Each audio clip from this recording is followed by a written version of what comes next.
The wake-up call. The story begins with a sunrise so ordinary it felt criminal.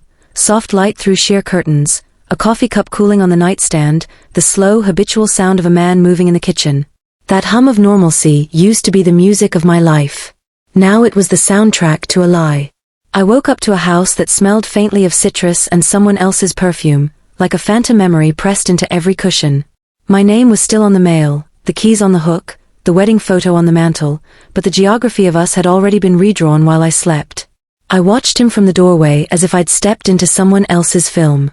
He moved through our kitchen with the casual intimacy of a man who had rehearsed a new life in private, light touches on cabinets, a tenderness for the coffee machine I used to possess. He did not look guilty.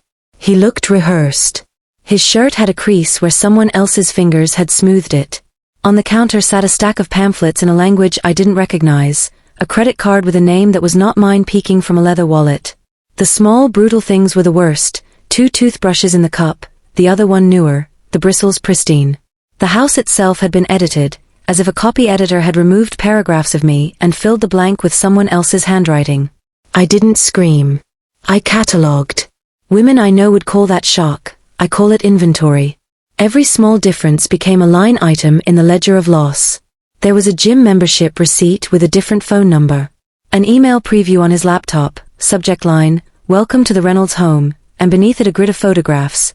Beach days, a woman with his laugh, the woman's hand resting possessively on his knee. In one image she wore the pendant I had once considered buying myself but never did. The pendant looked like mockery in print. He turned, and for a moment his face was the same man I had married, the same jawline, the same tired crease between the brows, but the softness in his eyes had been anesthetized. He greeted me with a small, efficient smile that belonged to a colleague rather than a husband. He called me Claire in the way you call a name that belongs to a past you don't want to keep. It was the first time I noticed how quiet my own voice had become in this house. There was, in the rhythm of his mourning, the absence of apology. Apology had been replaced by ergonomics, how to slot someone new into life without friction. I walked through rooms like an archaeologist, picking up shards of what had been. In the master bedroom the closet had been reorganized, his clothes were folded with a precision I had never seen before. Somewhere between the new label shirts and the scent of someone else's laundry, I found a paper, an agreement, dated 3 days ago. It wasn't a divorce, it was subtler, more erasing. A change of beneficiary form, signed in his hand, with my name crossed out. It was a quiet theft, bureaucratic and clinical, and it landed on me like cold water. My hands shook, but not from fear. The plan that had been hatched in his evenings, texts sent in the dead hours, passwords shared like little betrayals, was a surgeon's cut, invisible until the body was opened. Overnight, he had replaced me in the ledger of his life, moving my name like a bookmark into the margins, then folding the page. I tasted iron, not from blood but from the realization that everything built together could be edited out of the record.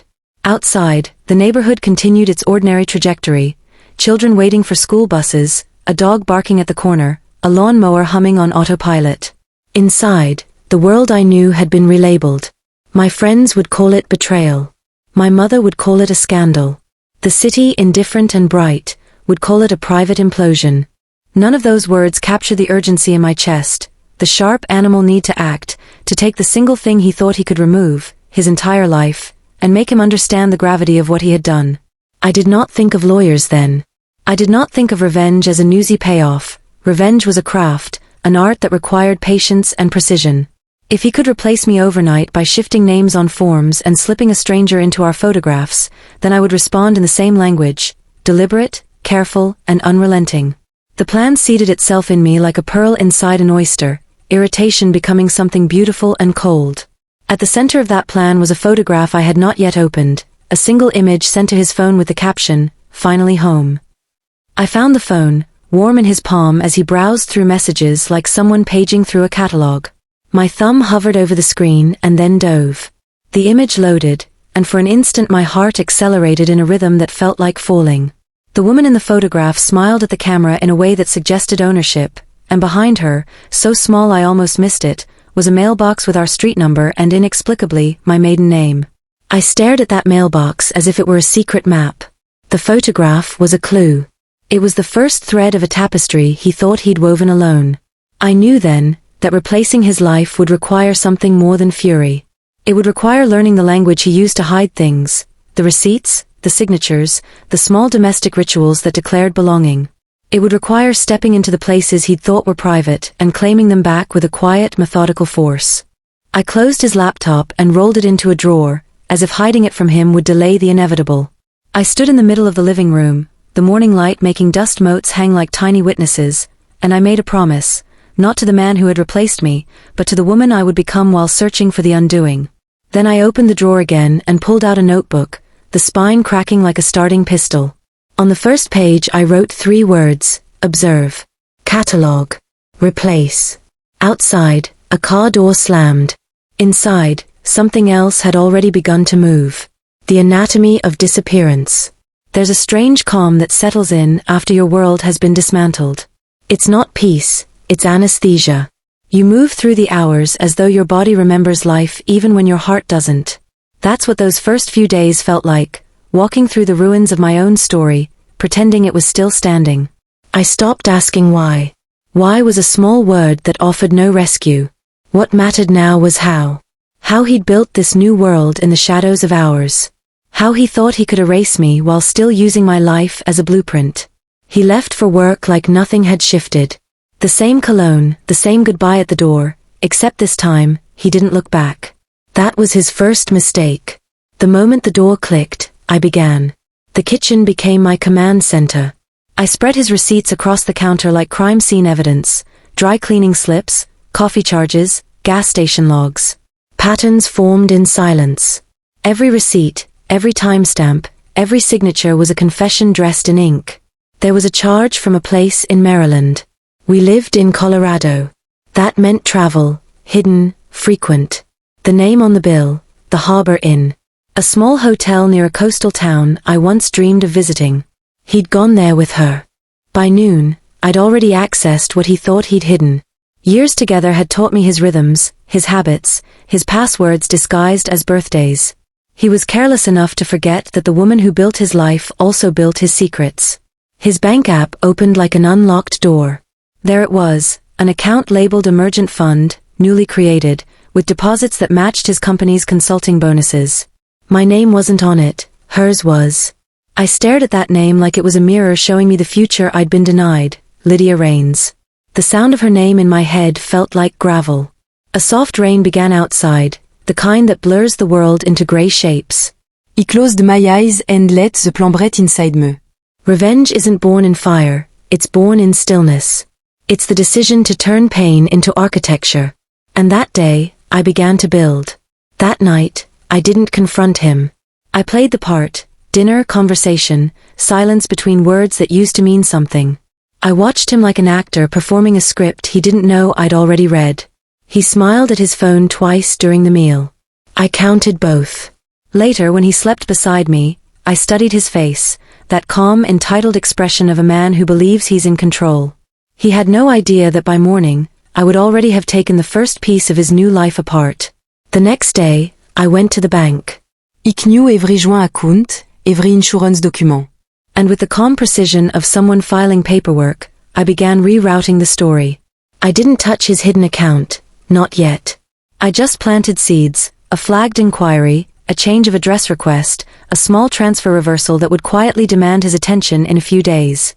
Et décolle the bank in confusion. The bank would suspect fraud. That's how chaos begins, politely with paperwork. But I wasn't just dismantling his finances.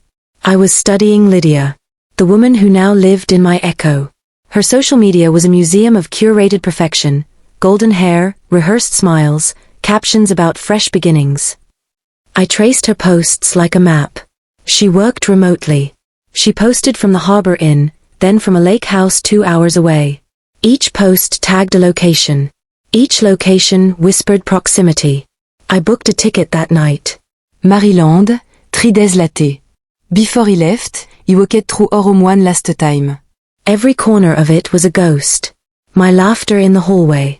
His jacket on the hook. The couch where we'd planned our future. I touched the photo of our wedding, his eyes looking at me with a devotion I now realized was performance. Then I placed the photo face down. The act felt like punctuation. The plane ride was silent. The clouds looked like smoke from a distance, remnants of something burning below. When I landed, the air smelled of salt and betrayal. The harbor inn stood on a quiet street overlooking the water, its white trim glistening against the gray sky. At the front desk, the clerk smiled. "Checking in." "Yes," I said. Claire Reynolds. His eyebrows lifted. Reynolds? Oh, just like Monsieur Reynolds. "He's a regular here with his wife." My pulse didn't move. My voice stayed still. "Yes," I whispered. "That's exactly why I'm here." That night, in a room 2 doors away from the one they'd shared, I sat by the window watching the lights shimmer across the bay. Somewhere nearby, the man who ons promise de forever slept beside the woman who thought she the one. What neither of them knew was that I was already inside their new world, quiet, invisible, patient. The next move would change everything. And by the time he realized what was happening, I wouldn't just be gone. I'd be everywhere he looked. Becoming the ghost. The first night in Maryland was colder than I expected. The kind of cold that isn't in the air, it's in the silence. He sat by the window of room 214 at the Harbor Inn, watching the parking lot under yellow streetlight. His car, silver Audi, the one we chose together 2 years ago, sat parked near the lobby. I knew its sound, its scent, its memories. Now it waited for them. They arrived at 10:47 p.m. He opened her door first. A small gallant gesture he hadn't made for me in months. Lydia stepped out, wrapped in a trench coat the color of bone, her laughter slicing through the quiet like a knife dipped in sugar. They didn't know I was there, 2 floors above, the window cracked open just enough for the world to carry their voices up to me. Her voice was light, unscarred. His was familiar but foreign, like hearing your favorite song sung by someone who didn't earn it. I didn't cry. Not that night. I'd already shed those tears in advance. What replaced them was focus. Calculation. I watched the way he looked at her, the same tilt of the head he once gave me when he was pretending to listen. Everything about their routine was rehearsed. Predictable. Lovers born in repetition. He led her inside, hand on her back, and the door closed with a quiet finality that sounded almost holy. The curtain of their window drew shut. For the first time in my life, I felt something more powerful than love, control. In that moment, I wasn't Claire Reynolds, the wife discarded overnight. I was the ghost he'd created, silent, invisible, untouchable. And a ghost can go anywhere. The next morning, I walked through town wearing a gray scarf and sunglasses, blending into the crowd of tourists. I'd already studied her. I knew her favorite cafe from her posts, her gym, the boutique where she bought those pastel dresses. She was easy to follow. People who live for validation always are. I sat across from her at the cafe 2 days later. She didn't notice me, why would she? I was the kind of woman her kind overlooks. She typed on her laptop, smiling at her phone every few minutes. Each smile, I realized, was borrowed from my life, my house, my husband, my plans. She ordered an oat milk latte with cinnamon. Yorder the Sam. When she left, she forgot her phone charger on the table. I picked it up, slid it into my purse, and walked out. A small thing, but the beginning of erosion is always subtle. People don't notice the tide until it's already taken the shore. Later that afternoon, I slipped into the local printing shop. With a calm voice and a practiced smile, I printed copies of their photos, the ones she'd proudly posted online. Couple selfies, beach shots, dinners by candlelight. I spread them across my hotel bed that night, trimming the edges carefully with scissors. And then I began my art. Each photo became a message, not written in words, but in presence. The next morning, one photo appeared on the windshield of his car, the 2 of them smiling, with a faint lipstick kiss on the corner. Mine. Another photo was mailed anonymously to his office, folded neatly inside a plain white envelope. The final one, I left at the Harbor Inn front desk with a note, found near the docks. No threats. No names. Just silence, the kind that makes people look over their shoulders. He called me that evening for the first time in weeks. His voice trembled, but he hid it behind small talk. He asked how I was doing, said he missed talking. I told him I was fine. I told him nothing else. He wanted to hear regret. I gave him calm. And calm unsettles men like him more than rage ever could. After hung up, he stared at my reflection in the mirror. My eyes looked older, sharper. There was something terrifyingly beautiful in that transformation, the way pain can carve a new face out of an old one. I wasn't destroying his life out of bitterness. I was reconstructing justice. Every lie he'd built was now under my microscope. Every secret thread, pulled one by one. But justice demands precision. It's not enough to haunt, you must infiltrate. That's when I decided to take it further. I created a new name, Elena Brooks. A new phone number, new email, a digital ghost with no past. Under that name, I reached out to Lydia with a business offer, a fake design collaboration that perfectly matched her line of work. She replied within hours, enthusiastic and open. She wanted to meet. Perfect. I booked the reservation at the same cafe where she'd left her charger. I arrived first, watching the door, steadying the rhythm of my breathing. The rain outside had returned, soft and deliberate, like applause from the universe. When she walked in, her eyes bright and eager, she didn't recognize me. Why would she? Betrayal always expects the betrayed to stay broken, never reborn. She smiled. I smiled back. Lydia? I said. Yes, she said, shaking my hand. You must be Elena. And for the first time, I felt the shift, the invisible transfer of power from the guilty to the wronged. This was no longer observation. This was infiltration. Infiltration. Her handshake was warm, too warm. The kind of warmth that hides ambition behind a smile. Lydia's voice carried that polite confidence people wear like perfume, soft enough to seem innocent, strong enough to demand attention. I studied her like an artist studies her subject, noting every detail, every gesture, every insecurity she tried to hide behind charm. We ordered coffee. She spoke about her work, her partner, her dreams of starting a lifestyle brand that celebrated new beginnings. I almost laughed at the irony. She was sitting across from the woman she had unknowingly replaced, talking about rebirth. I listened, nodded, encouraged her. I made her comfortable. That's the first rule of reclaiming power. You never rush. You let the guilty believe they're safe. We exchanged numbers. She texted me that night, thanking me for the amazing energy and how she felt so connected. I stared at that message for a long moment, the way you stare at a fuse before lighting it. She had no idea the connection she spoke of would soon burn through everything she had. Over the next few weeks, I became part of her world. Calls, texts, small collaborations, always under the name Elena. I learned her habits, her finances, the fragile insecurities that peeked through her posts about perfection. She trusted easily, it was almost insulting how simple it was. I became her confidant, her mentor, her reflection, the kind of woman she thought she could someday be. Through Lydia, I learned everything about him. Their trips, their arguments, his work schedule, his growing paranoia after those mysterious photos appeared. She mentioned he'd started locking his phone, changing passwords, even checking under his car. That made me smile. The cracks were forming. But I wasn't after small cracks. I wanted collapse. The next step was psychological. You don't destroy a man by hurting him once. You do it by letting him feel the weight of his own undoing, slow, deliberate, poetic. I created small coincidences. Emails that went missing. Packages that never arrived. His business partners received misdirected memos with errors I slipped in through a temporary assistant job I'd secured under Elena's name. He began losing clients. Quietly. Without a visible villain. At home, his new relationship began to strain. Lydia confided in me that he seemed distant lately, that something's changed. I told her maybe it was stress, maybe he was still healing from his past. I wanted her to believe she was the problem. And she did. 2 months later, I arranged for us to meet again at a charity gala, one she was attending with him. I wore a black dress that whispered power in every seam. She introduced me to him like fate had orchestrated the moment. Ethan, she said, smiling proudly, this is Elena, the one I told you about.